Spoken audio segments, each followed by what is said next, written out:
एक अधूरी किताब, the unfinished book, a story about self belief, second chances and the power of persistence. कहानी शुरू होती है। राज एक छोटे शहर का लड़का था। शांत स्वभाव, गहरी सोच और एक सपना, एक दिन लेखक बनना। बचपन से ही उसे कहानियां लिखने का शौक था। वह अपने कमरे में बैठकर कल्पनाओं की दुनिया में खो जाता, पात्रों को गढ़ता, संवाद लिखता और खुद को एक प्रसिद्ध लेखक के रूप में देखता। लेकिन एक समस्या थी, राज को खुद पर भरोसा नहीं था। हर बार जब वह कुछ लिखता, वह सोचता, क्या ये अच्छा है? क्या कोई इसे पढ़ेगा? क्या मैं वाकई लेखक बन सकता हूं? उसने एक बार एक किताब लिखनी शुरू की। नाम था अधूरी उड़ान।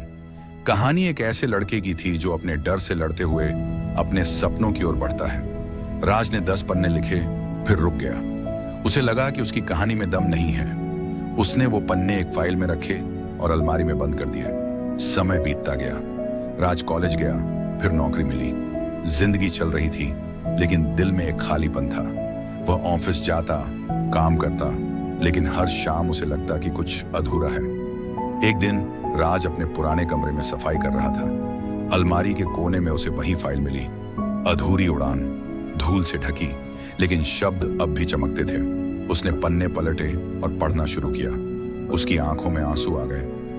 ये कहानी अधूरी नहीं थी, ये तो मेरी आत्मा थी। उस रात राज ने फिर से लिखना शुरू किया। उसने हर दिन एक पन्ना लिखा, कभी अच्छा कभी बुरा, लेकिन उसने रुकना नहीं चुना। वह अब खुद से नहीं भाग रहा था, वह अपने डर को शब्दों में बदल रहा था। 6 महीने बाद अधूरी उड़ान पूरी हो गई। अब सवाल था, क्या वह इसे दुनिया को दिखाए?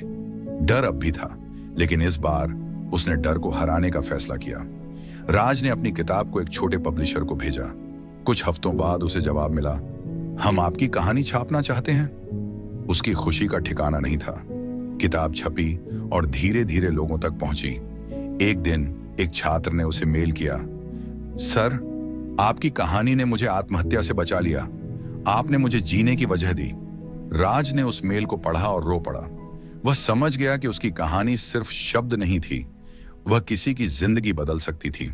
कहानी का दूसरा पहलू, राज की सफलता की कहानी सुनने में आसान लगती है, लेकिन उसके पीछे संघर्ष था। जब वह लिखता था तो कई बार उसे लगता कि वह फिर से हार जाएगा। उसके दोस्त मजाक उड़ाते थे, लेखक बनने चला है। पर राज ने इस बार किसी की नहीं सुनी।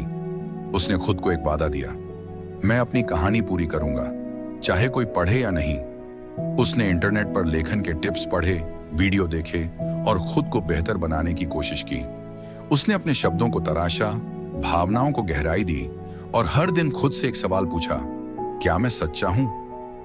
राज की कहानी में कोई जादू नहीं था, बस एक चीज थी, लगातार प्रयास। हर अधूरी चीज में एक पूरी संभावना छुपी होती है। डर को हराने का पहला कदम है शुरुआत करना। आपकी कहानी किसी और की जिंदगी बदल सकती है। कभी भी खुद को छोटा मत समझो। आपका अनुभव अनमोल है। सफलता का रास्ता आसान नहीं होता, लेकिन हर कदम मायने रखता है। अगर यह कहानी आपके दिल को छू गई हो तो लाइक करें, शेयर करें और चैनल को सब्सक्राइब करना न भूलें। और कमेंट में बताइए, क्या आपने भी कभी कोई अधूरी चीज छोड़ दी थी जिसे फिर से शुरू करना चाहिए?